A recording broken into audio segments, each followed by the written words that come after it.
बदले जीवन धारा हो बदले जीवन धारा। सही सोच हो, सही दृष्टि हो, सही सोच हो, सही दृष्टि हो, सही हो कदम हमारा। बदले जीवन धारा हो बदले जीवन धारा। सही सोच हो, सही दृष्टि हो, सही हो कर्म हमारा। बदले जीवन धारा हो बदले जीवन धारा। बेहतर लक्ष्य बनाए अपना, ऊंचाई को झीले। बोलो बोलो, बेहतर लक्ष्य बनाए अपना, ऊंचाई को झीले। भले न पहुँचे आसमान तक, मगर शिखर को छू ले। भले न पहुँचे आसमान तक, मगर शिखर को छू ले। शांति और विश्वास लिए हम, शांति और विश्वास लिए हम, दूर करें अंधियारा। बदले जीवन धारा हो बदले जीवन धारा। सब बोलो, सही सोच हो, सही दृष्टि और सही हो कर्म हमारा। बदले जीवन धारा हो बदले जीवन धारा। मन की शक्ति रखे सुरक्षित, ऐसे स्वप्न सजाए। मन की शक्ति रखे सुरक्षित, ऐसे सजाए। प्रगति के जो दीप जलाए, वही दृष्टि अपनाए। बेहतर रखे नजरिया अपना, बेहतर रखे नजरिया अपना, बेहतर कदम हमारा। बदले जीवन धारा हो बदले जीवन धारा। मेहनत को हम दीप बनाए, लगन को समझें ज्योति। मेहनत को हम दीप बनाए, लगन को समझें ज्योति। पत्थर में से हीरा जन्मे और सागर में मोती।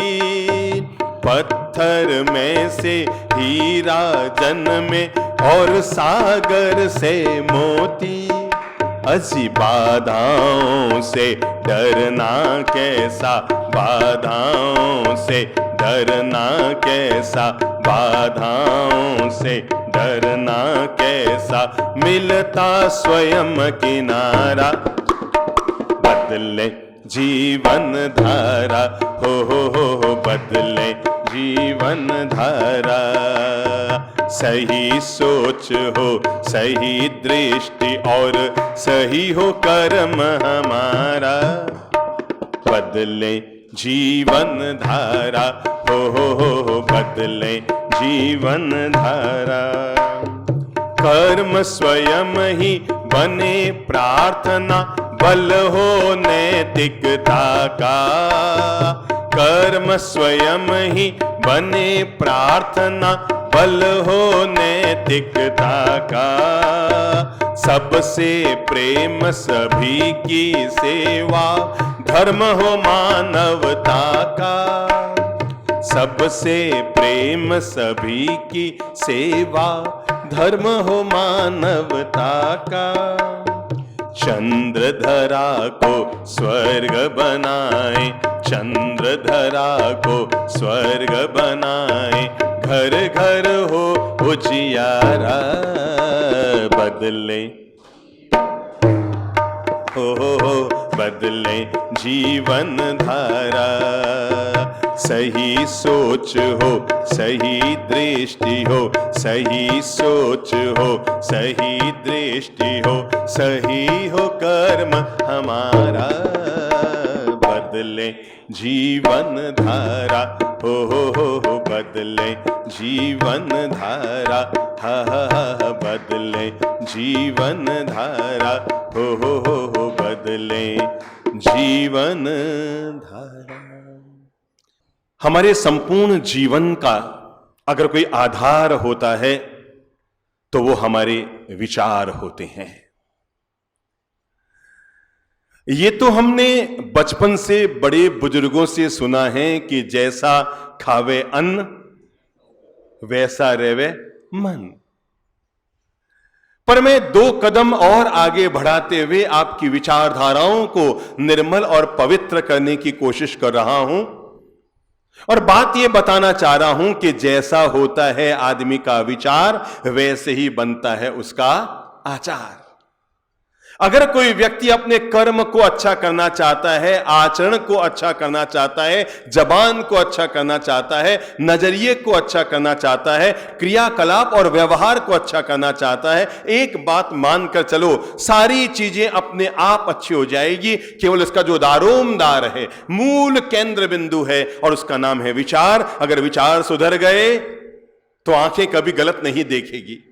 अगर विचार निर्मल हो गए तो हमारे मन में कभी पाप पैदा नहीं होगा। अगर विचार निर्मल हो गए तो हमारी आंखें कभी भी गलत चीज पर नहीं जाएगी। अगर विचार निर्मल हो गए हम कभी किसी की टिप्पणी और आलोचना न तो सुनेंगे और न बोलेंगे। अगर विचार निर्मल हो गए तो हमारे कदम कभी भी गलत रास्ते पर नहीं जाएंगे।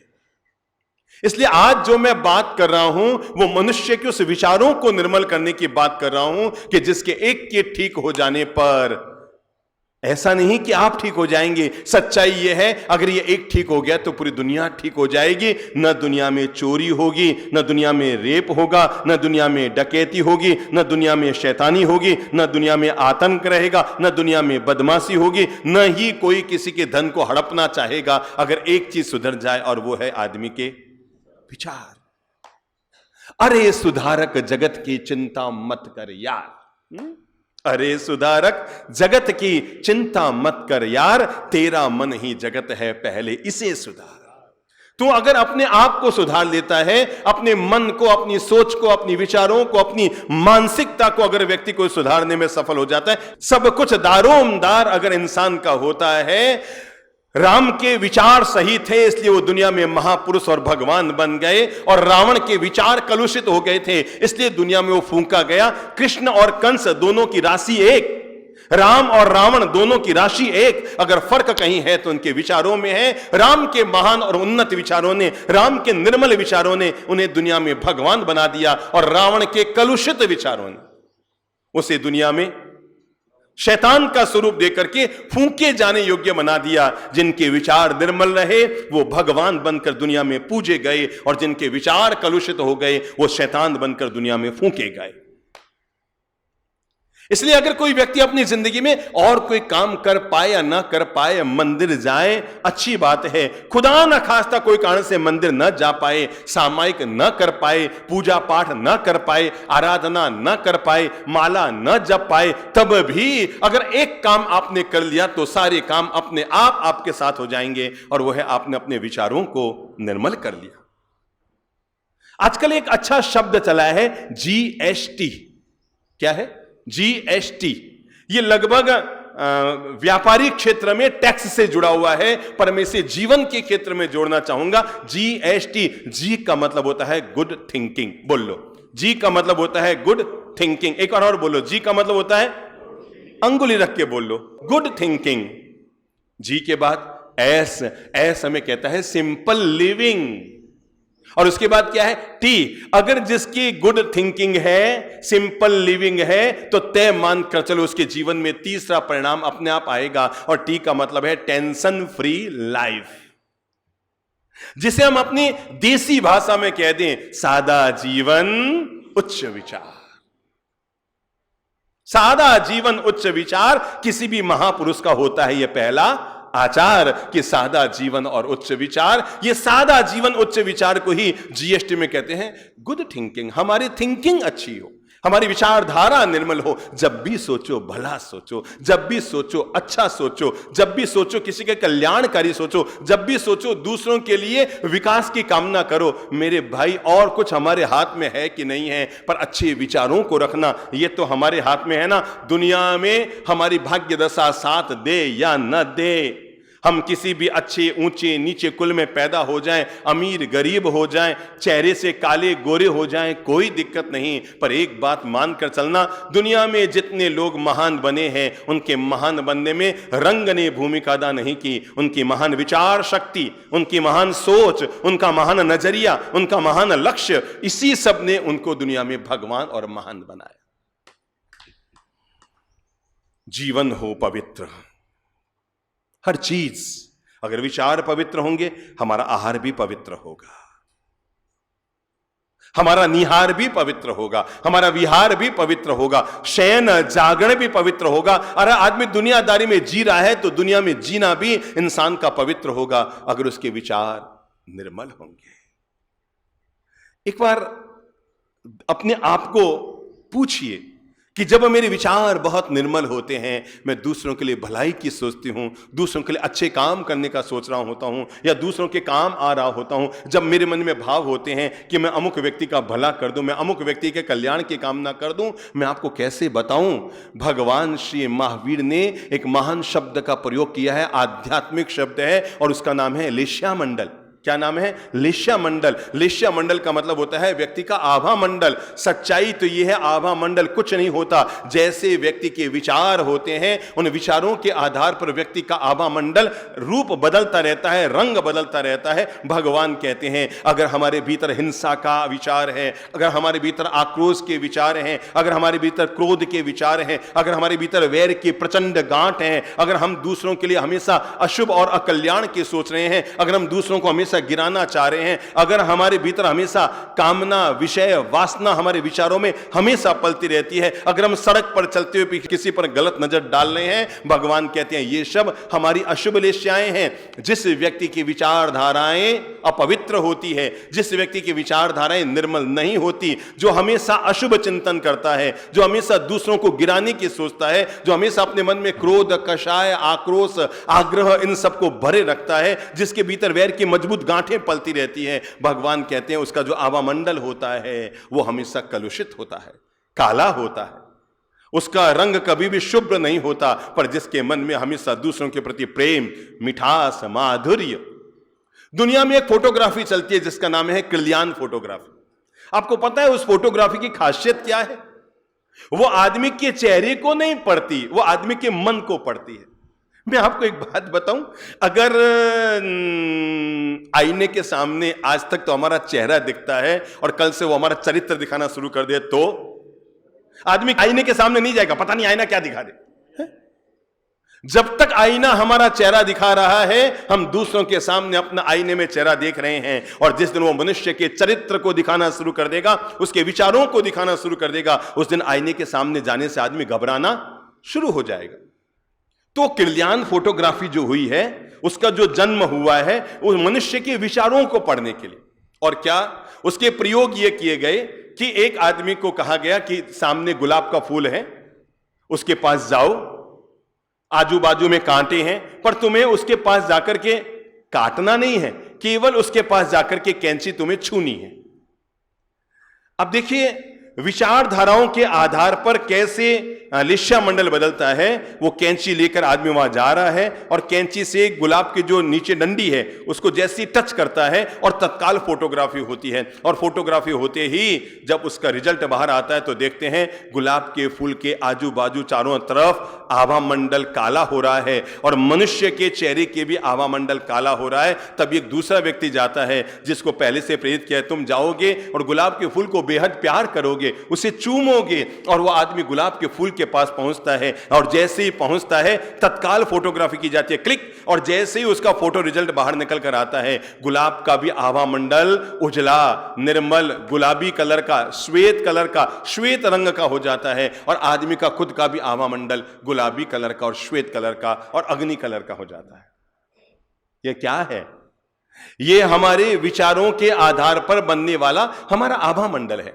महापुरुषों की पहचान इसलिए होती है, उनके पीछे श्वेत रंग का आभा मंडल या गुलाबी रंग का आभा मंडल या पीत रंग का आभा मंडल इसलिए बनाया जाता है क्योंकि उनकी विचारधाराएं बहुत उन्नत होती है। अगर कोई भी व्यक्ति अपने जीवन को और विचारों को निर्मल बनाना चाहता है तो मैं छोटी छोटी 5 मंत्र आज दे रहा हूं। और किसी भी व्यक्ति के विचारों को निर्मल बनाने के लिए पहला मंत्र है, हर व्यक्ति अपने अपने मनोविकारों को देखे और उन्हें समाप्त करे। किसको?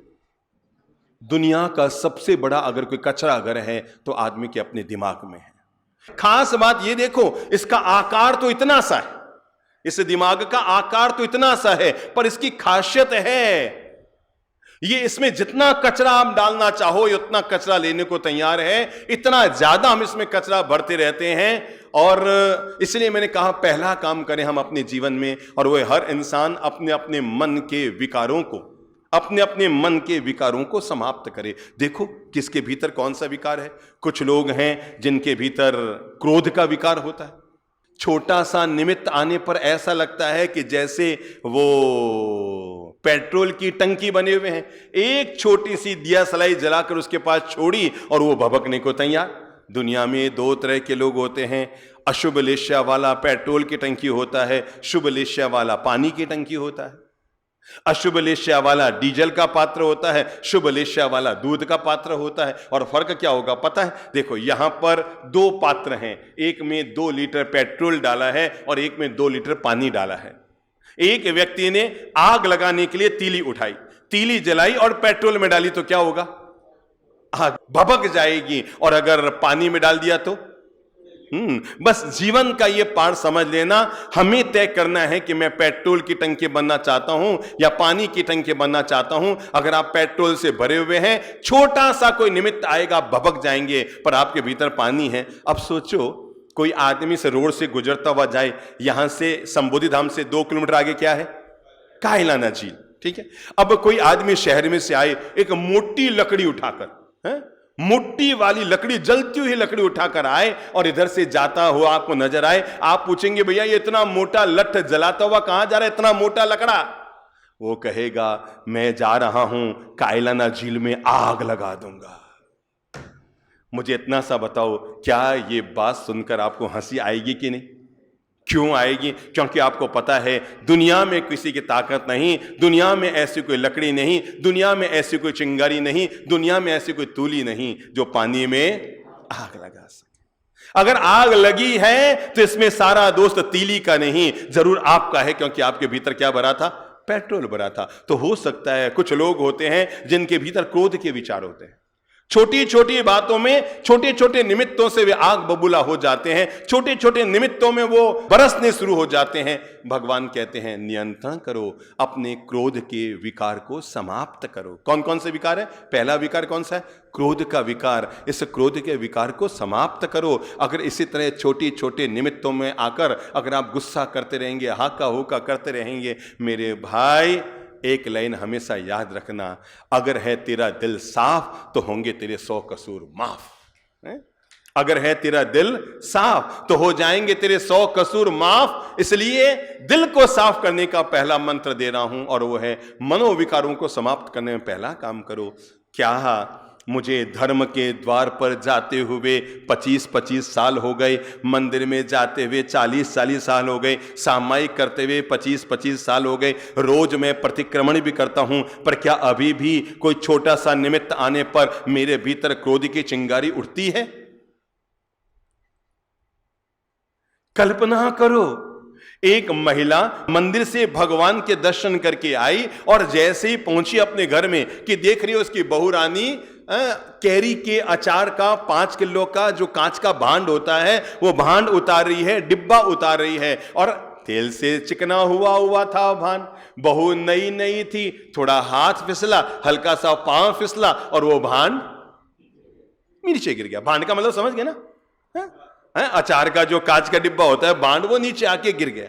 वो नीचे गिरा तो तय है फूटेगा, फूटेगा तो अचार बिखर गया, कैरियां बिखर गई, तेल बिखर गए। इधर तो भांड फूटा और इधर वो सासू मां मंदिर जाकर अपने घर में पहुंची और जैसे ही घर पहुंची और देखा कि अचार बिखरा हुआ है, बांड फूटा हुआ है, और 2 मिनट में आउट ऑफ कंट्रोल हो गई और चिल्लाते हुए कहने लगी, अरे बहू तुम्हें आए हुए 6 महीने हुए, ऐसा कोई दिन नहीं गया जब तुमने नुकसान नहीं किया। मम्मी जी क्या सॉरी, जब देखो तब नुकसान के अलावा तुमने हमारे घर में किया क्या है? वो बेचारी 3 बार सॉरी सॉरी कह रही है, पर फिर भी सासू मां बरसती जा रही है। संयोग की बात, दूसरे घर में उस दिन उसकी सासू मां मंदिर भी न जा पाई, घर में ऐसा कुछ काम हो गया कि सामायिक भी नहीं कर पाई, और उसके घर में भी नई बहू के हाथ से अचार का भांड गिरा, फूटा टूटा, अचार बिखरे, कैरियां बिखरी, तेल के छिंटे दीवारों पर लगे, और जैसे ये सब हुआ, नई बहू एकदम चौंक पड़ी कि क्या हो गया मेरे हाथ से, और उसने मम्मी के पास जाकर कहा, सासू मां के पास जाकर कहा, मम्मी सॉरी, मुझसे भूल से गिर गया। और तब मम्मी ने झट से उसको बाहों में लेते हुए कहा, बेटा इसमें सॉरी की क्या बात है? मैं भी जब नई नई बहू बनकर आई थी ना, अरे पता नहीं इस जगह का क्या दोष है, मैंने भी यहीं से भांड उतारा था और यहीं से फूटा था, और कैरी का ही अचार फूटा था। बेटा चल तू किचन में काम कर। सासू मां ने बांस का झाड़ू उठाया, सुपड़ा उठाया, और अचार सारा उसमें इकट्ठा किया, और कांच के भांड के टुकड़े उसमें इकट्ठे किए, पोंछा लगाया, दीवार पर तेल के छींटे लग गए थे, दीवार को भी साफ कर दिया। किचन में गई, बहू थोड़ी सुस्त थी क्योंकि आज उसके हाथ से नुकसान हो गया था। सास उसके पास गई और जाकर गले लगाते हुए कहा, पापा को मत बताना बांध फूट गया, मैंने सब साफ कर दिया है। मुझे इतना सा बताओ, आपको क्या लगता है इन दोनों में ज्यादा धर्मात्मा कौन बनी आज, जो मंदिर गई वो, या जिसने बहू की गलती को माफ करने का बड़पन दिखाया वो? सोच कर सोचो कि अपन पहला काम करते हैं, अपने मनोविकारों को समाप्त करने के लिए पहला काम कीजिए, और वो है मैं अपने क्रोध को आज से नियंत्रित करूंगा।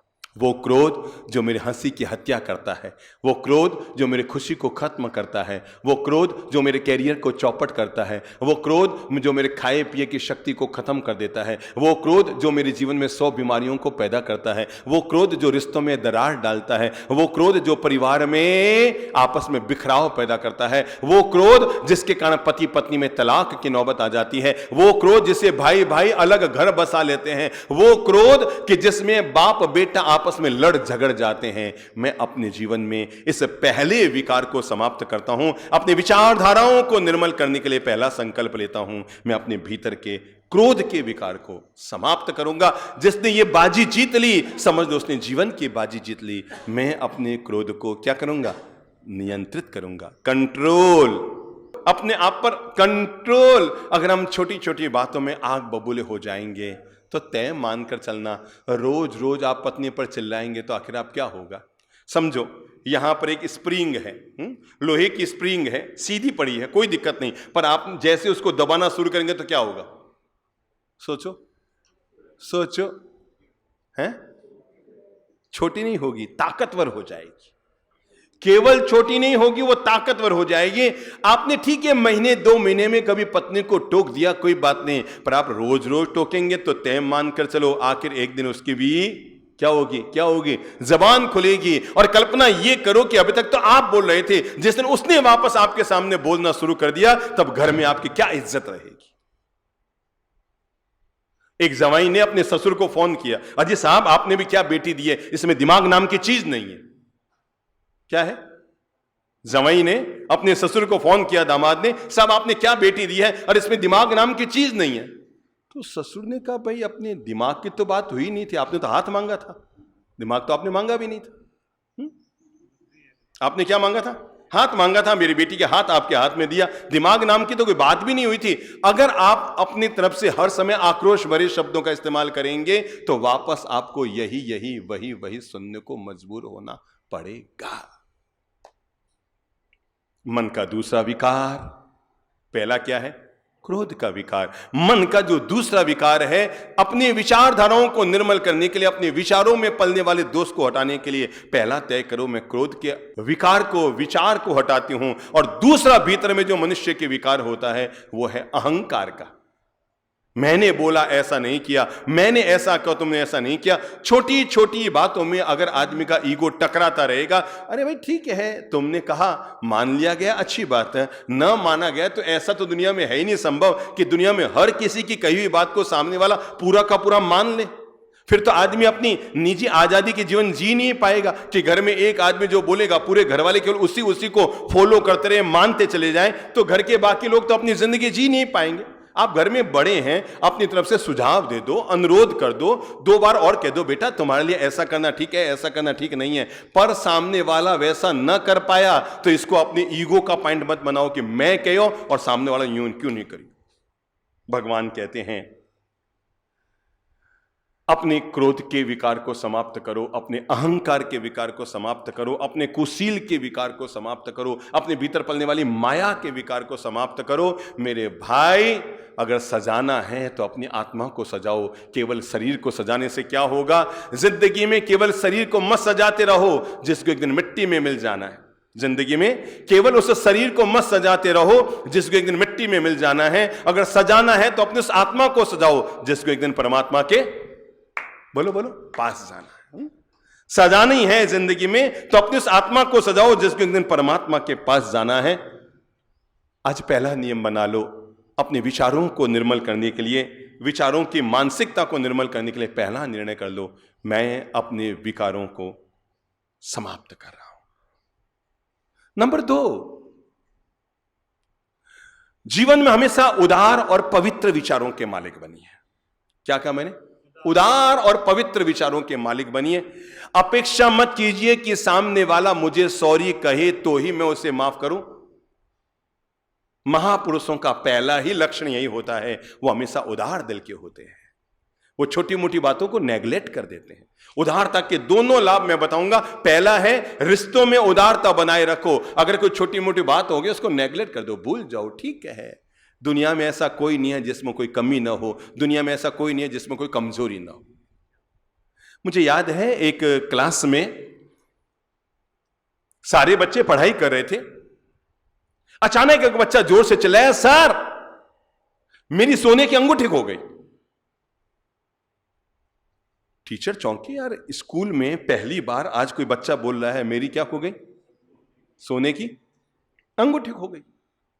टीचर को थोड़ा गुस्सा आया कि यार ये यहाँ पढ़ाई करने आता है या हीरे सोने की अंगूठियां दिखाने के लिए आता है? कहा तू पहन के क्यों आया? अरे सर आज मेरा बर्थडे है ना, तो सुबह सुबह मम्मा ने अलमारी में से निकाल के दी मुझे अंगूठी कि आज तेरा बर्थडे है, पहन ले, रात को वापस अलमारी में रख दूंगी। सर 1 तोड़ा सोने की अंगूठी थी सर, और अगर मेरी अंगूठी ना मिली मैं तो घर भी नहीं जाने वाला हूं।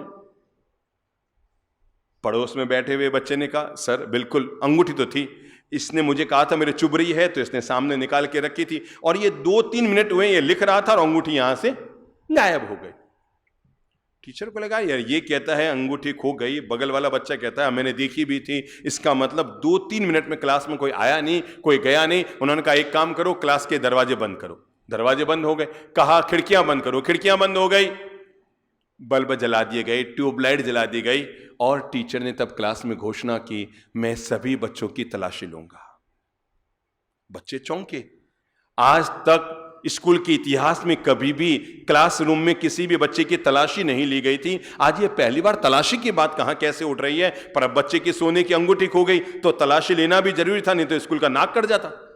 टीचर ने कहा मैं चाहता हूं हमारी क्लास में जो घटना हुई है ये क्लास के बाहर न जाए, इसकी खबर कानों कान किसी कान में न जाए, और इसलिए मैं चाहता हूं किसी को यह भी पता न लगे किसके जेब से निकली है। इसलिए सारे बच्चे अपने आंख पर पट्टी बांध लो। फटाफट बच्चों ने अपने जेब में से, अपने बैग में से पट्टियां निकाली, रुमाल निकाले और सबने आंख पर बांध ली। सबने पट्टियां बांध ली। टीचर ने एक एक बैग की तलाशी करनी शुरू की, पर्स की, जेब की, सब बच्चों की तलाशी कर रहे हैं। थैले की तलाशी करनी शुरू की। करीबन 10वां 11वां बच्चा जहां बैठा था वहां पर थैले में किताबों के नीचे आखिर अंगूठी मिल गई। टीचर ने सोचा अगर अब मैं बोल दूं कि अंगूठी मिल गई है तो पीछे वाले बच्चे कहेंगे आगे वाले चोर थे, हमारे तो तलाशी हुई नहीं, इसका मतलब हम तो थे ही नहीं चोर, तुम आगे वाले कोई चोर रहे, हम तो चोर थे ही नहीं। तो टीचर ने नाटक करते हुए सारे बच्चों की तलाशी ली और उसके बाद सबसे कहा अपनी आंख की पट्टी खोल दो, और मुट्ठी खोलते हुए कहा बोलो बेटा ये अंगूठी तुम्हारी है? सर ये मेरी वाली अंगूठी है। अंगूठी मिल गई, पर जिसके जेब से अंगूठी निकली वो बच्चा घबरा गया। उसे लगा कि अब अगर किसी और को पता है कि नहीं, पर किसको पता है? सर को तो पता ही है। और अगर इन्होंने इसका राज खोल दिया तो पूरी स्कूल में मैं बेइज्जत हो जाऊंगा। और बच्चे ने फैसला कर लिया कि अगर इन्होंने किसी को भी यहां पर इसका राज बता दिया तो मैं कुएं में कूद के मर जाऊंगा। उसे भय इस बात का लग रहा था कि कल जब प्रार्थना होगी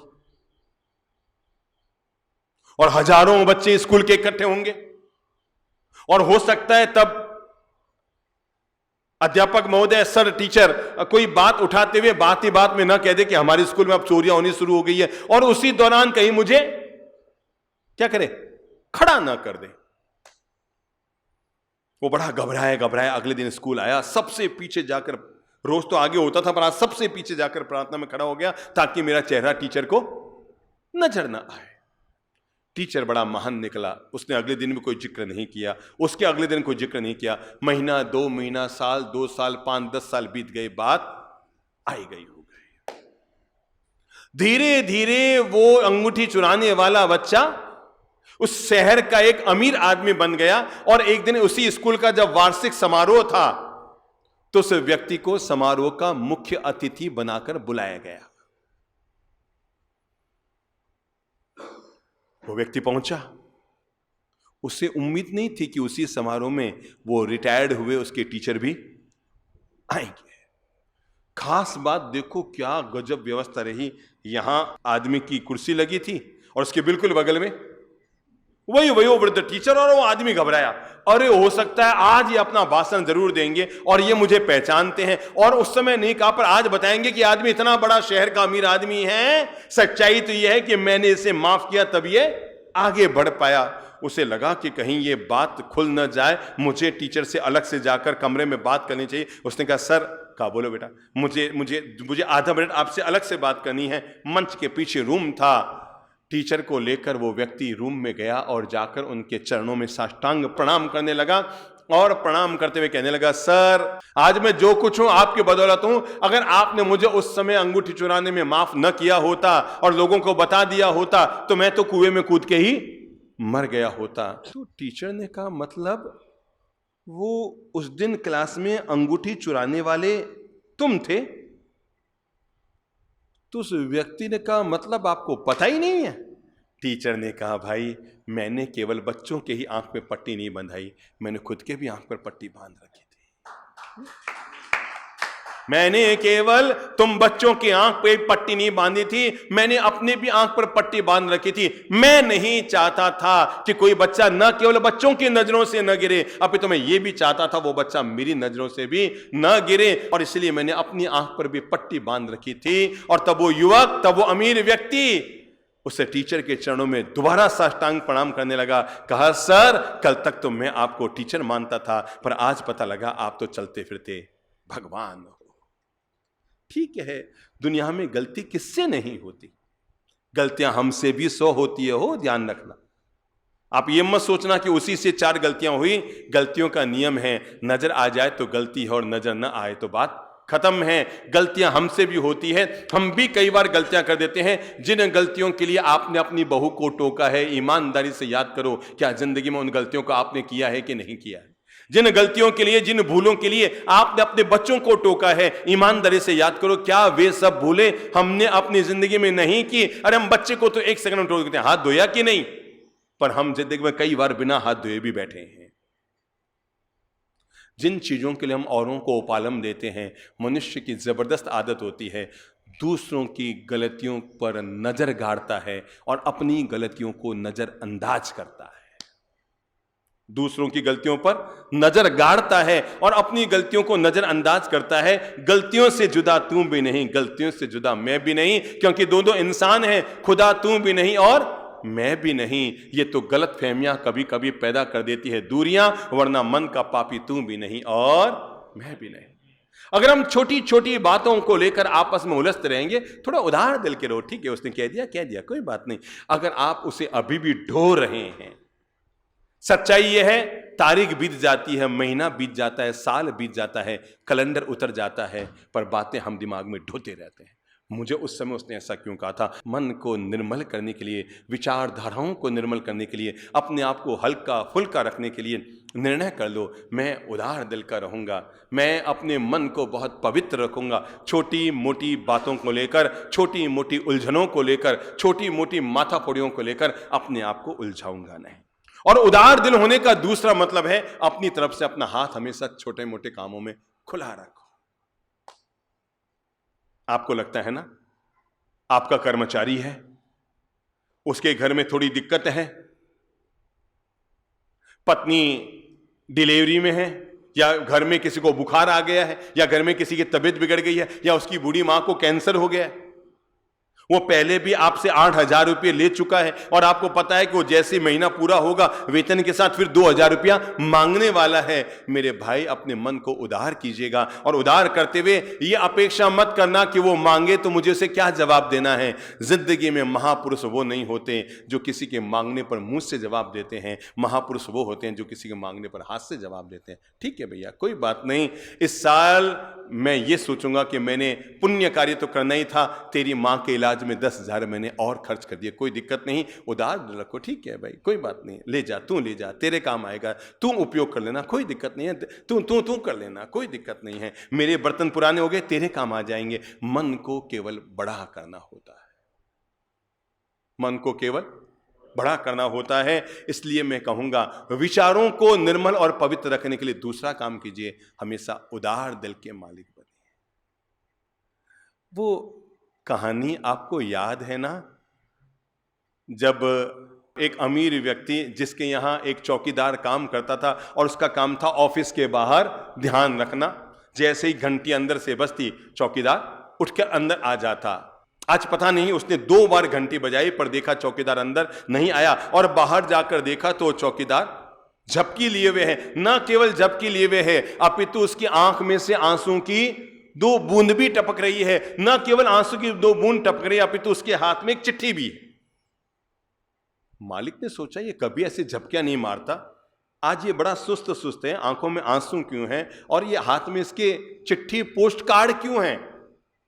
उसकी नींद खुले उससे पहले ही मालिक ने वो पोस्ट कार्ड उसके हाथ से हल्के से निकाला, तो देखा उस पोस्ट कार्ड में लिखा हुआ था और किसी का नहीं, उसकी ही अपनी मां का था। और मां ने अपने बेटे को पत्र लिखा था कि बेटा, तुमने पिछले महीने जो 4,000 रुपये भेजे थे, बेटा वो तुम्हारी पत्नी अब डिलीवरी होने वाली है, 8वां महीना लग चुका है और अब वो रुपये सारे खर्च हो रहे हैं। बेटा अगर हो सके तो इस महीने तुम 4,000 के बजाय 8,000 रुपये भेज देना, ताकि डिलीवरी बड़े आराम से तुम्हारी पत्नी की हो सके। मालिक समझ गया ये संकोचवश मुझसे रुपये नहीं मांग रहा है, क्योंकि इसने पहले भी मुझसे 4,000 रुपये एडवांस लिए हुए हैं। मालिक ने कुछ नहीं किया, 6,000 रुपये उस कर्मचारी की जेब में चुपके से डाल दिए, अंदर चला गया। जैसे ही मालिक अंदर जाता है, कर्मचारी चौंक जाता है, उसकी जेब में अचानक रुपये कहाँ से आए, नतमस्तक हो जाता है। और तब उसके मुंह से यही निकलता है, हे भगवान, ऐसा सेठ सबको देना जिसको मुंह से नहीं कहना पड़ता, जो मन की बात को भी समझने की ताकत रखता है।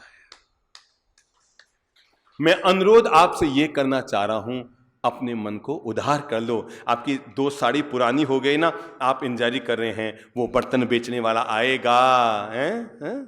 इंजारी करें ना, बर्तन बेचने वाला आएगा, तब 2 भगोने या 1 जग, स्टील का 1 जग, एक साड़ी से 1 जग तो आ ही जाएगा, 2 भगोने में खरीद लूंगी ना। मेरे भाई, अगर साड़ी आपकी पुरानी हो गई है तो आप भगोने वाले की, स्टील के बर्तन वाले की इंजारी मत कीजिए। क्या फर्क पड़ जाएगा 2 बर्तन आप अगर घर में और ले आए तो, बताओ क्या फर्क पड़ जाएगा, 2 जग और आ गए तो। आप एक काम करना, उनको धुला पुसा कर, कहीं कोई फट गई है तो टांका लगाकर अपने यहाँ काम करने वाली बाई को भी अपनी तरफ से गिफ्ट देना। अरे आप जहाँ रहते हैं ना, कहीं 1-2 किलोमीटर की कच्ची बस्ती होगी, वहाँ जाकर देकर आ जाना। वो 2 भगोने आपको ज़्यादा सुख नहीं देंगे, पर अगर आपने किसी गरीब को वो 2 साड़ी दे दी है ना, मैं आपको बताऊँ, आप में कई महिलाएं होंगी जो हमें सुन रही है ना, उन्होंने अभी तक भी अपनी शादी का वेश भी संभाल कर रखा हुआ है ना। कई महिलाएं मिल जाएंगी, आप उनको पूछना आपकी शादी का वेश है, हाँ हाँ बाप जी, ओ हमारा शादी रो वेश है। तुम्हारी शादी को 22-22 साल हो गए, 18-18 साल हो गए, 15-15 साल हो गए, अब इस वेश को क्यों संभाल कर रखा है? अब इस वेश को संभाल कर रखने का औचित्य क्या है? मेरी बहनों, अगर जो लोग भी हमें सुन रहे हैं और उनके घर में उन्होंने अपनी शादी का वेश संभाल कर रखा हुआ है, इस बार एक काम करना, जब चातुर्मास उतर जाएंगे और शादी विवाह के मुहूर्त आने शुरू हो जाएंगे, उसको धुला कर अच्छे ढंग से ड्राई क्लीन कराकर प्लास्टिक की थैली में पैक करके, और आपको पता लग जाए कि आपके अमुक मोहल्ले में, अमुक कॉलोनी में, आपके समाज के अमुक व्यक्ति के यहां विवाह हो रहा है और वो गरीब है, आप केवल एक काम करना, उस वेश को ले जाकर उसको देना और कहना, भैया तुम्हारी बेटी की जब शादी होना ये इसको पहना देना। अब आप जरा सोचिए, आपको संभाल कर रखने में ज्यादा आनंद आया या एक गरीब कन्या को उस दिन, उसको जब उसको पहनने का खास दिन था और आपने विवाह के दिन उसको दे दिया? 200 साड़ियां आपने इकट्ठी कर रखी है अपने घर में, जरा सोचो करेंगे क्या? अच्छा, एक समय में एक ही साड़ी पहनी जाती है, दो तो नहीं पहनी जाती ना। नियम ले लो, जब भी नई साड़ी खरीदूंगी पुरानी एक दान करूंगी और उसके बाद नई साड़ी खरीदूंगी। नियम ले लो मेरे भाई लोग, आपसे कमाने का काम तो रोज होता है पर देने का काम रोज नहीं होता ना। जब भी घर से बाहर निकलो, अगर हाथ साफ देता हो तो 100 रुपए निकाल दो, 100 का नहीं 50 रुपए निकाल दो, 50 नहीं तो 20 निकाल दो, 10 तो हर एक निकाल सकता है ना। घर से बाहर निकलो तो एक डब्बा बना दो और इस डिब्बे में 10 का नोट, 20 का नोट, 50 का नोट, 100 का नोट किया।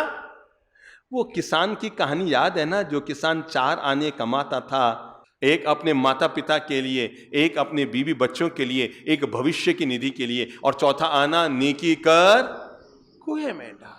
वो जो किसान 4 आने कमाता था, नेकी कर कुएं में डाल। एक बात मुझे बताओ, जब 50 साल के बाद उसे कभी जरूरत पड़ गई तो कौन सा वाला आना उसके जीवन में काम आएगा? पहला वाला, दूसरा वाला, तीसरा वाला या चौथा वाला है? अगले जन्म में उसके साथ कौन सा चलेगा? पहला वाला, दूसरा वाला? मेरे भाई, आपकी धर्म पत्नी का जन्मदिन था और आपने खुश होकर उसको खुशियां देने के लिए 8 लाख का हीरे का सेट दिलाया। मुझे एक बात बताएंगे, अगले जन्म में इसके बदले में आपको क्या मिलेगा? अच्छा, अब मैं पूछता हूं, आपके पत्नी का जन्मदिन था और आपने 5 गरीब परिवारों के भरण पोषण के लिए 2-2 हजार, 3-3 हजार का राशन, दाल, चावल, घी, तेल, नमक, मिर्ची, लूण, लक्कड़, ये सब इकट्ठे करके, और आपने एक पैकेट बनाया और 5 गरीब परिवारों में आपने 2 महीने का राशन भिजवा दिया है? सुकून भी मिलेगा और अगले जन्म में स्वर्ग भी मिलेगा। इस जन्म में सुकून मिलेगा और अगले जन्म में स्वर्ग भी मिलेगा। मैं जीवन का पाठ आपको यह पढ़ाना चाह रहा हूं, हर व्यक्ति को उदार मना होना चाहिए। जो मैंने उपार्जित किया है, जो मैंने कमाया है, जो मैंने अपने जीवन में अर्जित किया है, उसका एक हिस्सा, मैंने कब का सारा निकालो, पर एक हिस्सा नेकी कर कुएं में डाल। कि मैं 2%, कि मैं 5%, कि मैं 1%। मैं महिलाओं से भी कहना चाहूंगा, जो बहनें हमको सुन रही है देश भर में, उनसे कहना चाहूंगा, अगर आपके पास भी अपना हाथ खर्चा है, उसमें से एक अंश जरूर निकालो, जरूर दो। ये मत सोचो कहीं मंदिर में जाना है, पुरुषों को बोला, अरे भाई तुम्हारे पर्स में है ना, जब आप अपनी साड़ी खुद खरीद सकते हैं, अपने लिए श्रृंगार के साधन खुद खरीद सकते हैं, अपने लिए अच्छी महंगी चप्पलें खुद खरीद सकते हैं, अपना हाथ खर्चा खुद निकाल सकते हैं, तो क्या किसी गरीब के सहयोग के लिए अपने पर्स में से कुछ नहीं निकाल सकते? लगभग हर महिला के पास 10, 20, 30, 40, 50 तोला सोना होता है, पर हर महिला याद करे वो 80 साल की हो गई है, क्या उसने जीवन में कभी 4 तोला सोना भी दान दिया है? सोच सोचकर अपने आप से पूछो कि क्या मैंने कभी 2 तोला भी सोना दान दिया है? और अंततः होगा क्या? जीवन भर हर दिवाली और जन्मदिन पर सोना इकट्ठा करते रहे, कभी नाक का, कभी कान का, कभी गले का, कभी हाथ का, कभी बाजूबंद का, कभी यहां का, कभी वहां का। जीवन भर आभूषणों के नाम पर सोना इकट्ठा करते रहे और अंततः वो सोना किसके हाथ लगा? उनके हाथ छोड़कर गए जिन्होंने बुढ़ापे में आपको कभी सुख से 1 गिलास पानी भी नहीं पिलाया, जिन्होंने मरते समय बुढ़ापे में, कोई कहीं चला गया, कोई अमेरिका चला गया, कोई दुबई चला गया, कोई ब्रिटेन चला गया, कोई कनाडा चला गया, कोई अफ्रीका चला गया, कोई ऑस्ट्रेलिया चला गया, कोई मुंबई चला गया, कोई बेंगलोर चला गया। बुढ़ापे में आपके पास कोई पानी पिलाने वाला नहीं था। अपनी जीवन भर में इकट्ठा किया हुआ धन और जीवन भर में इकट्ठा किया हुआ सोना और जीवन भर उपार्जित की गई अपनी जमीन जायदाद, हम उनके नाम छोड़ जाते हैं। मैं नहीं कहता उनके नाम मत छोड़ो, छोड़ो, पर अपने लिए भी कुछ भलाई के काम कर लो, अपने नेकी के काम भी कर लो कि अगले जन्म तक भी वो आपके साथ चल सके। इसलिए विचारों को निर्मल करने के लिए, विचारों का उज्जवल जीवन जीने के लिए, एक अच्छे जीवन का मालिक बनने के लिए पहले जरूरत है अपने मनोविकारों को समाप्त कीजिए। और अगर दूसरी कोई जरूरत है जिंदगी में तो वो है हमेशा उदार दिल के मालिक बनिए। अपने हाथ से छोटे मोटे उदारता के काम करते रहिए। केवल अपना ही घर मत भरिए, दूसरों के घरों का भला भी कीजिए। दुनिया में दो होते हैं, एक गमला होता है, एक क्यारी होती है। आपने दोनों में कभी फर्क देखा है? एक गमला होता है, एक क्यारी होती है। गमले में जितना भी पानी डालो वो अपने आप तक रखता है, पर क्यारी के एक भाग में पानी डालो वो आगे तक बढ़ा देती है ना। अंतिम पौधे तक उसका रिसाव करती है, उसका गीलापन वो अंतिम पौधे तक देती रहती है कि मैं भी जल पाऊं और मेरे जल से सबको आगे तक बढ़ाऊं। पर गमला होता है ना, उसमें जितना पानी डालो अपने आप तक रखता है, दूसरे को नहीं देता है। गमला संस्कृति करने की बजाय हमें अपनी जिंदगी में क्यारी संस्कृति बनानी चाहिए कि जो मुझे मिला है मैं और आगे बढ़ा दूं। तीसरी बात जो मैं आपसे अनुरोध करना चाहूंगा, पहला मैंने क्या किया, बोल लो अपने मुंह से, क्या कहा मैंने? अपने मनोविकारों को समाप्त कीजिए। नंबर 2, मैंने आपसे अनुरोध किया, अगर आप विचारों को निर्मल रखना चाहते हैं तो अपने हृदय को हमेशा उदार रखिए। उदार दिल के मालिक बनिए, बड़े दिल के मालिक बनिए, उदार दृष्टि के मालिक बनिए, बड़े नजरिए के मालिक बनिए। और अगर आप तीसरा काम कर सकते हैं अपनी जिंदगी में तो जरूर कीजिए, और वह है अपने विचारों को कभी संकीर्ण मत कीजिए। छोटी छोटी बातों में उलझिए मत, छोटी छोटी बातों में तकरार मत कीजिए, छोटी छोटी बातों में ईगो मत पालिए, छोटी छोटी बातों को लेकर आपस में बोलचाल बंद मत कीजिए। बड़े नजरिए के मालिक बनिए, बड़े विचारों के मालिक बनिए, पॉजिटिव विचारों के मालिक बनिए, अच्छे विचारों के मालिक बनिए। छोटी छोटी बातों को लेकर, छोटी छोटी घटनाओं को लेकर अपने दिमाग को छोटा मत करते। जब हमारी सोच छोटी होती है, हमारे विचार छोटे हो जाते हैं, हमारी मानसिकता छोटी हो जाती है, तो हम समझो 3 लोग बैठे थे, 2 को तो गले में माला पहनाई गई, 1 को नहीं पहनाई गई। अब छोटी सोच वाला क्या सोचेगा, हाँ मैं भी तो बैठा, तो हमारा नाम क्यों नहीं बोले, मैंने क्यों नहीं बोला, मुझे तो कहा ही नहीं, मुझे तो याद किया नहीं, मुझे तो कुछ बोला ही नहीं। अगर हम छोटी छोटी बातों को लेकर अपने दिलो दिमाग को इस तरह प्रभावित करते रहेंगे तो क्या होगा? प्राय कर हम लोग अपने हाथों से अपने जीवन में दुख ज्यादा पैदा करते हैं। भगवान या विधाता हमें दुख कम देता है। हम अपने हाथों अपने जीवन में छोटी छोटी बातों को लेकर अपमानित महसूस करते हैं। उनने तो यो क्यों, मुझे क्यों नहीं किया, उसको तो ऐसा किया, मुझे क्यों नहीं, मम्मी ने उसको तो इतना बड़ा मकान दे दिया, मुझे छोटा वाला दिया, उसको तो 60 तोला सोना दिया, मुझे तो केवल 55 ही दिया, मुझे केवल 50, मुझे केवल 40 दिया। अगर हम इस तरह के संकीर्ण विचारों के मालिक बनते रहेंगे, परिणाम क्या निकल कर आएगा? हम बेवजह दुखी होते रहेंगे, तनावग्रस्त होते रहेंगे, मन से भारी होते रहेंगे। हर समय हम खुद आगे नहीं बढ़ेंगे, जो बढ़ रहा है उसको क्या करेंगे? जो बढ़ रहा है उसको नीचे गिराएंगे। जब भी हम किसी को गिराते हैं तो साथ में हम भी गिरते हैं, और जब भी गिरे हुए को उठाते हैं तो साथ में हम भी उठते हैं। जब भी आप किसी खड़े आदमी को गिराते हैं, दबाते हैं, तो अकेला वो नहीं दबता, आपको भी दबना और दबाना पड़ता है। पर जब हम गिरे हुए को उठाते हैं झुककर, तो वो तो उड़ता से उड़ता ही है, उसके साथ में हम भी उड़ते हैं। मैं जीवन का पाठ आपको यह पढ़ाना चाह रहा हूं, जब भी हम अपने हाथों से किसी को गिराना चाहेंगे तो उसके गिरने के साथ साथ हम भी गिरेंगे। विचारों से हम गिरेंगे, मन से हम गिरेंगे, मानसिकता से हम गिरेंगे। और अगर हम गिरे हुए व्यक्ति को उठाना चाहेंगे, परिणाम क्या होगा? हम भी उसके साथ साथ उठेंगे। तो संकीर्ण सोच का त्याग कीजिए। हां, जीवन में जोड़ने के लिए जो मैं चौथा मंत्र आपके जीवन में देना चाह रहा हूं वो है, अपने नेचर में प्रेम और क्षमा को जीवित रखिए। बोल लो मुझसे, किसको? प्रेम और क्षमा को जीवित रखिए।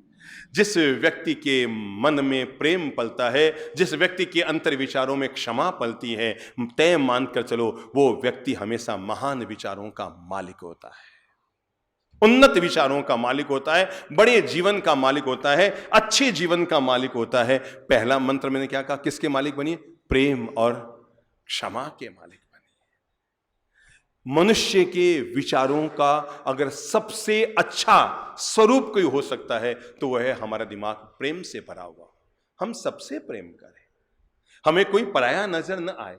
जिससे आपकी बोलचाल बंद है, अगर वो व्यक्ति भी आपके सामने आया है और आपके मन में उसके प्रति प्रेम के भाव हैं तो क्या होगा? अरे भाई फालतू क्यों बोलचाल बंद करी, सॉरी कह दो, समाधान निकाल दो, ठीक है ना। अगर आपके मन में प्रेम है, आप बगीचे से गुजर रहे हैं और सामने गुलाब का फूल है, तो आपके मन में क्या भाव होगा? तोड़ने का भाव होगा या उसको देखकर मुस्कुराने का भाव होगा? चूमने का भाव होगा। अगर आपके मन में प्रेम नहीं है, प्रेम की पराकाष्ठा नहीं है, तभी आप उसे तोड़ना चाहेंगे। पर आपके मन में प्रेम है तो मन कहेगा नहीं नहीं नहीं नहीं नहीं, मुझे फूल को तोड़ना नहीं चाहिए, मुझे इसके भी खिले हुए फूल का आनंद लेना चाहिए। अगर आपके मन में प्रेम है, अच्छा बताओ, अभी यहां पर सोने की चैन गिरी हुई है, समझ लो, और आपको नजर आई, अब आप क्या करेंगे? मैं बताऊं, उठाते सबसे पहले क्या करेंगे? पहले ये देखेंगे खरी है कि खोटी है। सीधा अनाउंसमेंट नहीं होगा, मैं आपको फिर बता दूं। अपन जैसे ही सोने की चैन उठाएंगे, उठाते ही पहला काम आंख के सामने ला करके, खोटी लगे यार, तो यार तो पति कहेंगे नहीं नहीं मुझे तो, अब फिर आपका मन कहेगा, दो लोग पास में खड़े, ठीक है खरी है कि खोटी है, जिसकी है अपन तो अनाउंस कर देते हैं। समझो आपके घर पर आपकी ननंद आई। बहनों आप लोग इंदौर से आए हुए ना, समझो आपके घर पर रतलाम से मिलने के लिए आपकी ननंद आई कि मंदसौर से आई। मंदसौर से आपकी ननंद आई और इसी दिवाली पर उनके पति ने उनको हीरे की अंगूठी दिलाई थी। सिंगल हीरा, बड़ा हीरा। आपको देखते ही मन लुभा गया, दीदी अंगूठी तो बहुत सुंदर लाई हो, बहुत मुझे तो पसंद आ गई। अब भाई सामने वाला कितना भी कह दे पसंद आ गए, खोल के तो नहीं दी जाती, पसंद आ गए तो तू ले ले, ठीक है ना। चप्पल पसंद आए तो फिर भी दे देते हैं, भाई ठीक है ले लो, कि साड़ी तक भी दे। पर अंगूठी 8 लाख की, तो झट से पूछा दीदी कितने में ली?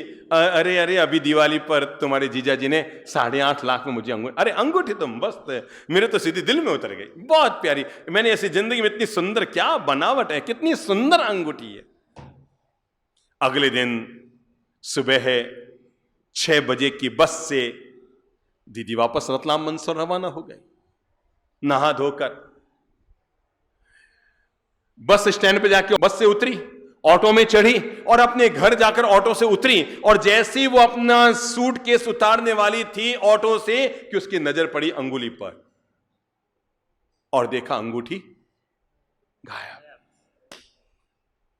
उसे बराबर याद आ रही है कि जब मैं बस स्टैंड पे थी तब भी अंगूठी मेरे हाथ में थी, मैं बस में बैठी थी मेरे हाथ में थी, जब मैं वहां बस में चढ़ रही थी, भैया मुझे छोड़ने आए थे और मैं जब बस में चढ़ रही थी, उसे अच्छी तरह याद है कि अंगूठी यहां थी। और उसे अच्छी तरह याद है जब मैं ऑटो में बैठी थी तब भी अंगूठी थी। ये अगर गायब हुई है तो ऑटो से नीचे उतरे, उसने पूरे ऑटो को खंगाल लिया, अपनी सूटकेस को पूरा खोल खुला के कहीं भूल से इसमें चली गई, ये हो गया, पर नहीं मिली तो नहीं मिली।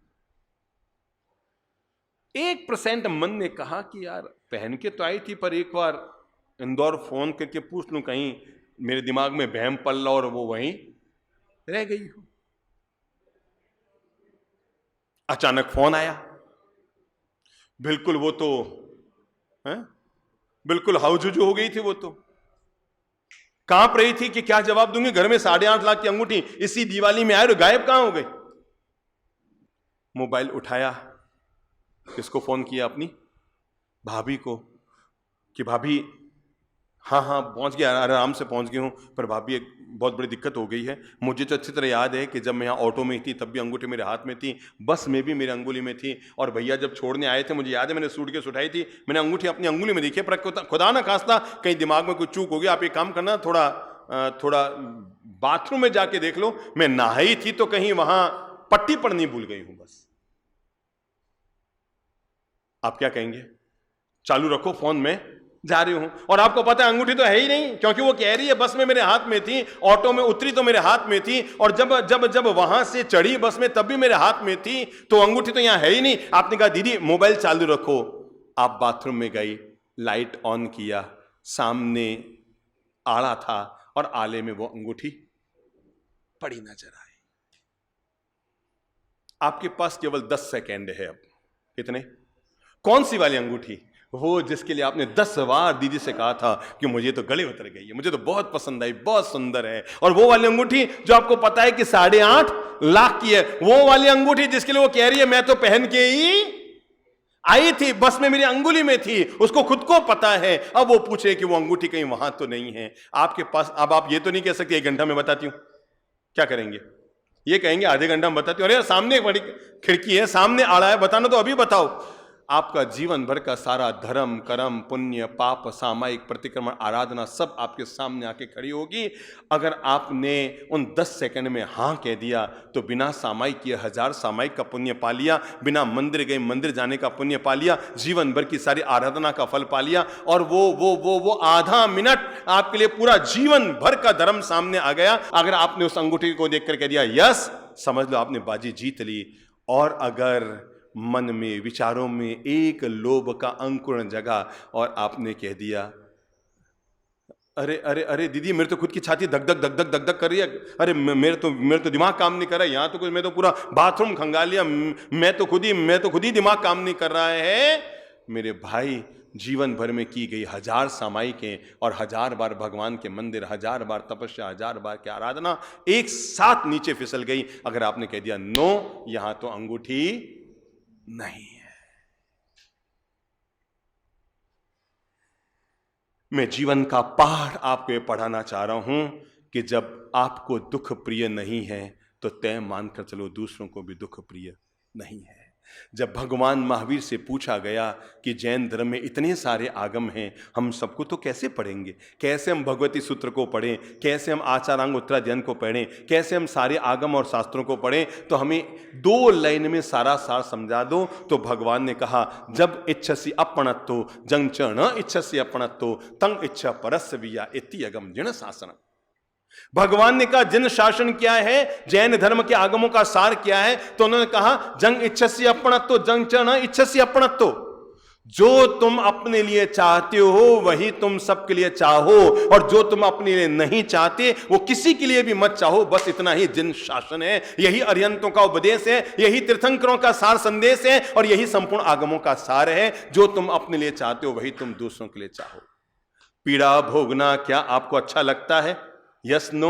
तो मन में संकल्प करो मैं किसी को पीड़ा नहीं दूंगा। कोई आपके सामने झूठ बोले आपको अच्छा लगता है? Yes no?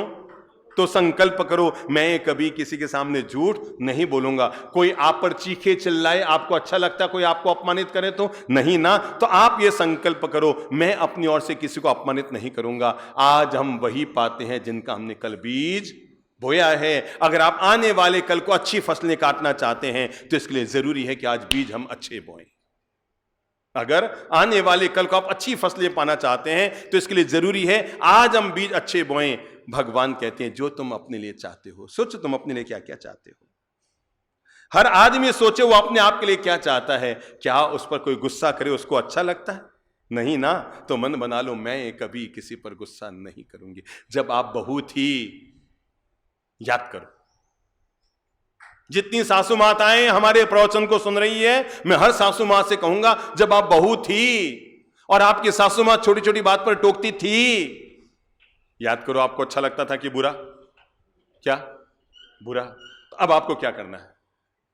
जो जो मेरी सासू मां के क्रियाकलाप मुझे बुरे लगते थे, कम से कम मैं वो सारे काम अपनी बहू के साथ नहीं करूंगी। क्योंकि मुझे याद है मैं अपनी सासू मां के सामने बोल नहीं पाती थी, पर जब वो मुझे टोकती थी, जब वो मुझे बोलती थी, जब वो मुझे पीहर जाने का मना करती थी, बेटा परसों तो गई थी आज क्यों जाना है, जब जब मेरे मन में मुझे वो टोका करते थे, मेरे मन में कितनी खींच उड़ती थी। कम से कम अब मैं अपने द्वारा उनके साथ ऐसा व्यवहार नहीं करूंगा, नहीं करूंगी, नहीं बोलूंगा, नहीं बोलूंगी। मेरी दादी सास ने जब मुझे टोका था मुझे बहुत बुरा लगा। मैं अपनी पोती की बहुओं को नहीं टोकूंगी।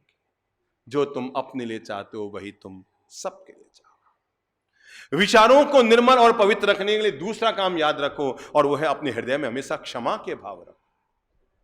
छोटी मोटी गलतियों को माफ करना ये जीवन का सबसे बड़ा पुण्य भरा काम है। याद रखना, जो व्यक्ति रात को सोने से पहले किसी की एक गलती को माफ करता है, सुबह उठने से पहले भगवान उसकी 100 गलतियों को माफ कर देते हैं।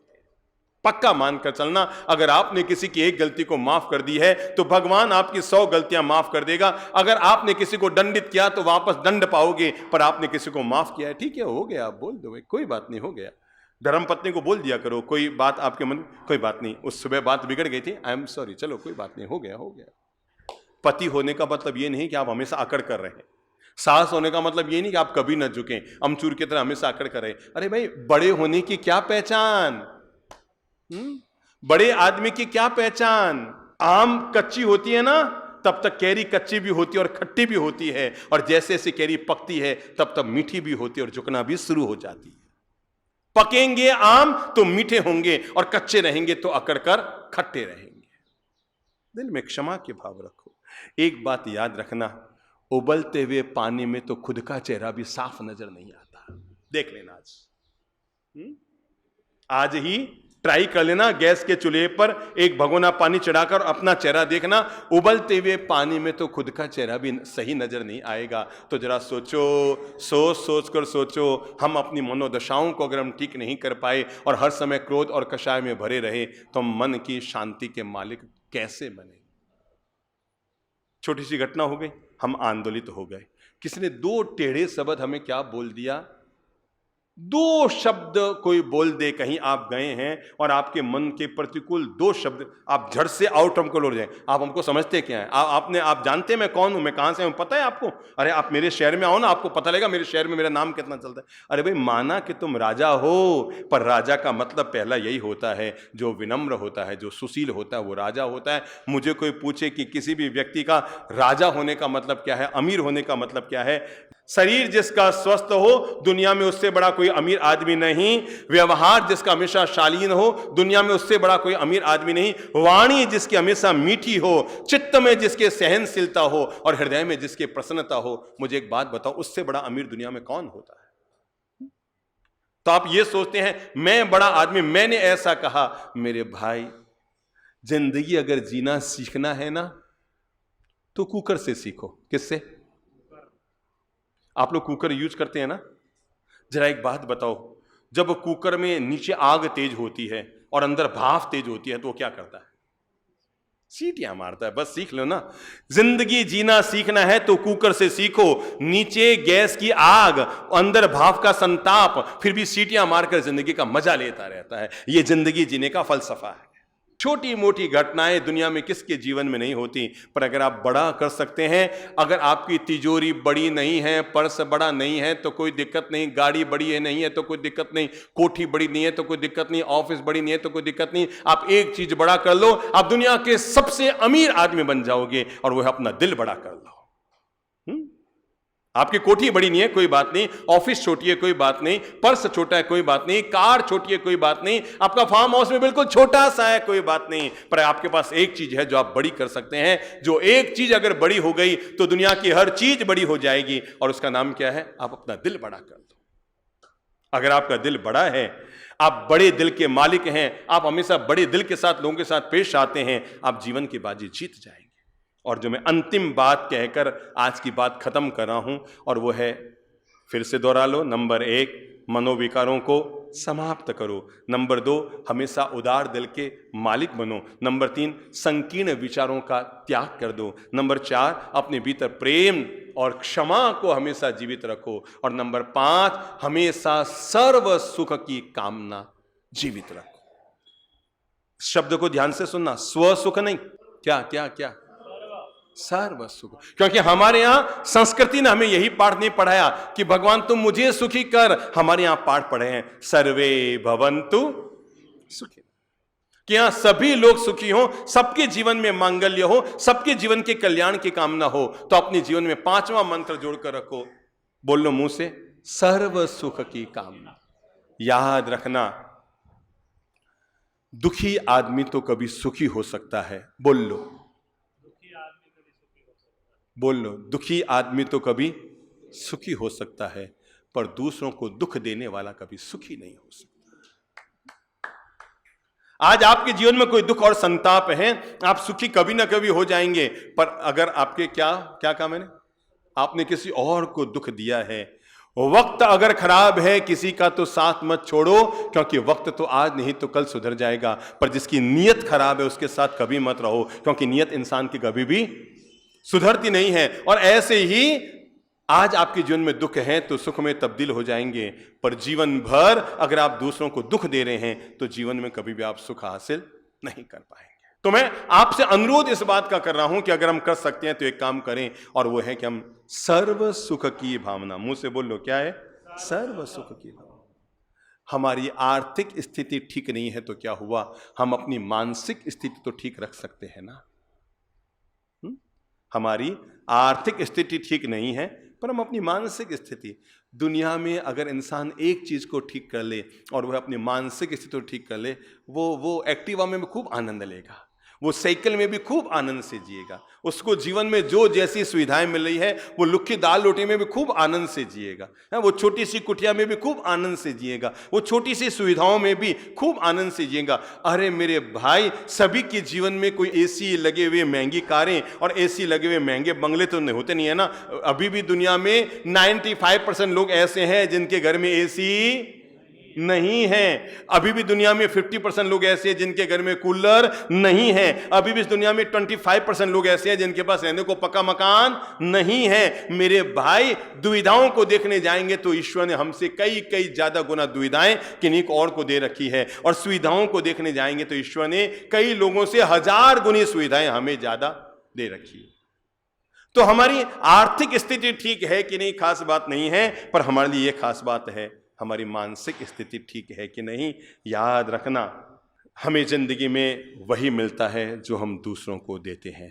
बोल लो मुंह से, हमें जिंदगी में वही मिलता है जो हम दूसरों को देते हैं, चाहे इज्जत दो या धोखा दो।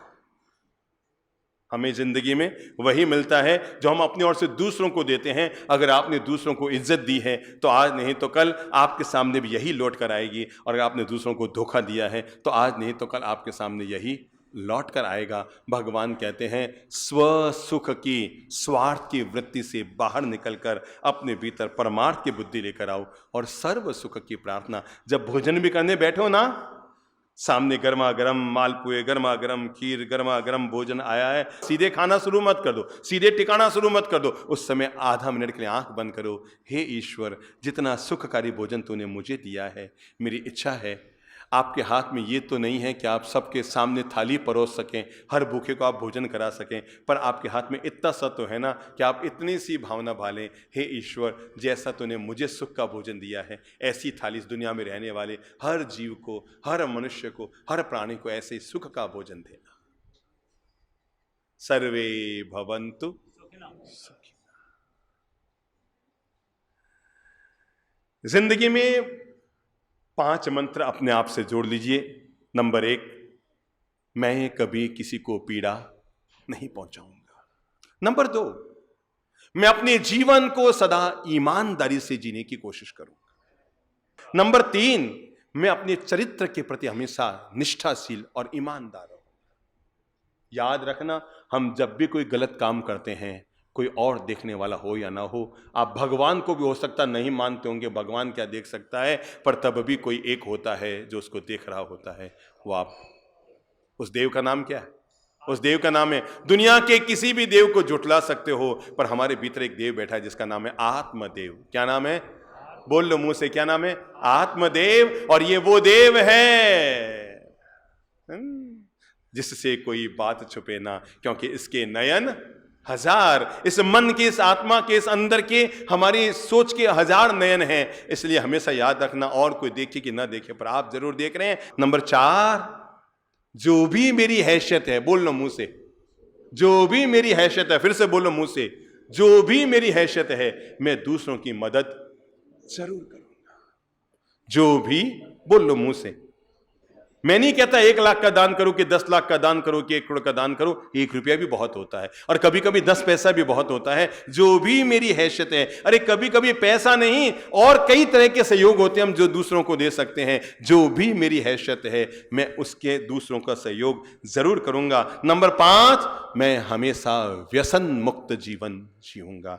और नंबर 6 और अंतिम बात कह रहा हूं, मैं अपने बड़े बुजुर्गों की सेवा करूंगा। क्या करूंगा? बड़े बुजुर्गों की सेवा करूंगा। ये अंतिम 6ठा मंत्र अपने जीवन से जोड़ लो। मैं अपने बड़े बुजुर्गों की सेवा करूंगा। मैं अपने माता पिता का आदर, अदब और सेवा में कभी भी कमी नहीं आने दूंगा। उनके आदर अदब का हमेशा विवेक रखूंगा। मुझे याद है पत्नी के बहुत ज्यादा जिद करने पर एक युवक अपने पिता को उनके हजार बार ना ना ना ना कहते हुए भी समझा बुझाकर वृद्धाश्रम ले गया। आखिर वयोवृद्ध पिता भी क्या करे बेचारा, ठीक है बेटा जैसी तुम्हारी मर्जी। पहुंचे वहां पर तो उसने पिता को बैठाया ऑफिस में कि आप बैठो और मैं फार्म वारम भरता हूं, जो भी यहां के आवेदन भरने जो भी खाना पूर्ति है करता हूं। पिताजी बाहर बैठ गए और वो खाना भर रहा है, आवेदन पत्र भर रहा है, पर उसने देखा कि वहां का जो मैनेजर है वो पिताजी से बहुत घुल मिल कर बातें कर रहा है। तो उसके मन में संतोष हुआ, चलो एक तो अच्छी बात हुई, ये जो मैनेजर है इनके पिताजी को कोई ना कोई जान पहचान है, तो कभी कोई दुख वुख कोई होगा तो ये मैनेजर इनके काम आ जाएगा। मतलब एक जान पहचान का व्यक्ति मिल गया तो टेंशन खत्म। सारे फॉर्म वॉर्म भर लिए गए, साइन वाइन हो गए, पिताजी ने भी साइन कर लिए, उन्होंने भी साइन कर लिए। रवाना होते होते बेटे ने पूछा, मैनेजर साहब आप मेरे पिताजी से पूर्व परिचित है, काफी देर से देख रहा हूं आप आपस में घुल मिल कर बातें करें। कहा हाँ बेटा, हमारे और इनकी पहचान तो 27 साल पुरानी है। इतनी पुरानी पहचान? अरे बेटा तुझे कैसे बताएं, 27 साल 25 साल पहले मैं इस वृद्धाश्रम का मैनेजर नहीं था, मैं एक अनाथालय का मैनेजर था। कहां का? अनाथालय का मैनेजर था। और तुम्हारे पिताजी वहां पर उनके संतान नहीं थी तो ये बच्चा गोद लेने के लिए रोज आया करते थे, और कई महीने कई साल तक इन्होंने अनाथालय के चक्कर काटे और फिर जाकर उन्हें एक बच्चा मिल पाया। बेटा तो उस समय की हमारी पहचान है, ये अनाथालय से एक बच्चा मुझसे लेकर गए थे, तब से हमारी पहचान है। बच्चे को, उस युवक को काटो तो खून नहीं, मतलब मेरा ये पिता इतना महान कि जिसने मुझे 25 साल तक पाल पोस कर बड़ा किया, मुझे खाने पीने लायक बनाया, मेरा विवाह कराया, मुझ पर लाखों करोड़ों रुपए खर्च किए, अपना मकान दुकान धंधा सब मेरे नाम किया, और ये मुझे कभी एहसास तक नहीं होने दिया कि मैं उनका जाया हुआ बच्चा नहीं हूं, मैं अनाथालय से गोद लाया हुआ बच्चा हूं। वो गया पिताजी के पास, हाथ पकड़ा और हाथ पकड़कर भरे हुए आंसुओं के साथ, सजल नैनों के साथ पिताजी को कार में बैठा कर कहा, पापा घर चलो। आप कहा बेटा हो गया ना, फार्म वारम सब भर गया, मैं रह लूंगा बेटा, कोई दिक्कत नहीं, तू क्यों टेंशन पालता है। पापा अब वो नहीं होगा जो मैंने सोचा है, अब वो नहीं होगा जो उसने सोचा है, आज से वादा है जिंदगी भर वही होगा जो आपने सोचा है।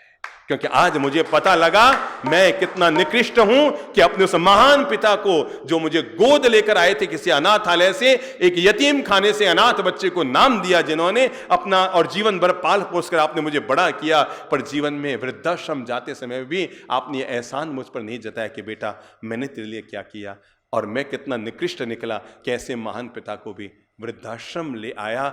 मैं जीवन का पाठ आपको ये पढ़ाना चाहता हूं, जीवन का अंतिम पाठ आज अपने आप के लिए जोड़ लीजिए, और वो है घर में जिनके भी जो भी बड़े बुजुर्ग हैं, किस्मत वाले होते हैं मेरे भाई जिनके घर में बड़े बुजुर्गों का साया होता है, मन बना लो, हम उनको निभाएंगे, उनकी सेवा करेंगे, अपने दिलो दिमाग में उनकी छवि को बैठाकर याद करके और मन बनाकर निर्णय कर लो, मैं अपने बड़े बुजुर्गों की सेवा करूंगा, सेवा करूंगा, सेवा करूंगा, सेवा करूंगा। ओम शांति शांति।